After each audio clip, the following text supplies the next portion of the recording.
Hey everyone, how are y'all doing tonight? Today I was going to take a different approach and talk about Mein Kampf and its publication in the United States.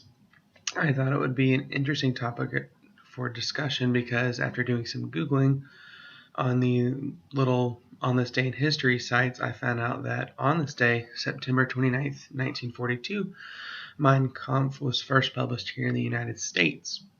That got me interested in finding out what kind of response that would have garnered here in America, because in 1942 September we were already a little over 9 months engaged in war with Japan and Nazi Germany, and seeing as how Hitler had written the book, it was interesting to find out what Americans thought about this and thought about Hitler at the time of its publication.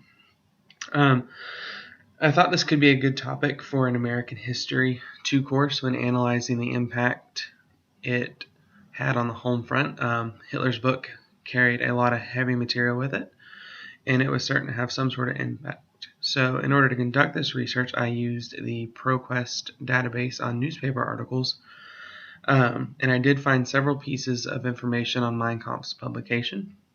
The first piece I found was published by Francis Hackett in July 1941. It was a New York Times book review that he did, I guess, in anticipation for the book's release, which wasn't going to come until a little over a year later. In his review, he discusses how Mein Kampf might have an impact on Americans in the future. He talks about how in the book Hitler lays out his plans for Americans and many other groups of people and exactly what it is that he has in store for them. And as a result, Hackett says that this book has no place in the United States, that democracy is too strong for Hitler's regime.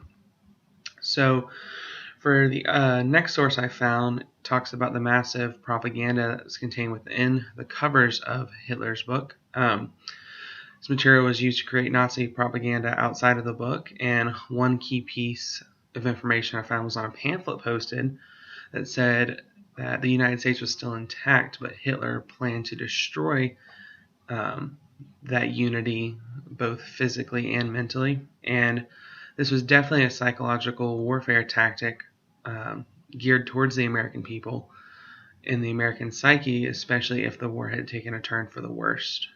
So I thought that was really interesting to find what kind of impact it had on propaganda. And speaking of that, I did find a final source that was on the U.S. Federal Court of Appeal in 1939 made the decision to approve the copywriting of the publication of Mein Kampf here in America, and it was seen as a landmark in future copyright law.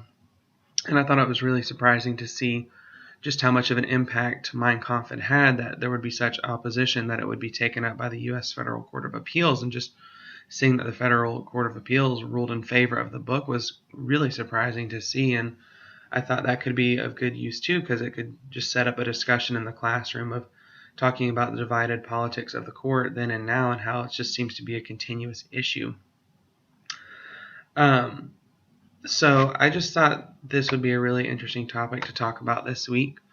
I think it could be really beneficial in the classroom, especially when thinking about how in the 1950s, propaganda and scare tactics really dominated American culture, and this could be a really good setup for future lectures on that topic. And just thinking about this early example in World War II, how it may have had an impact or even set up some of those fears that plagued Americans later in the 1950s. So I hope this has been interesting and informative for you guys, and I look forward to hearing back from you. Thank you.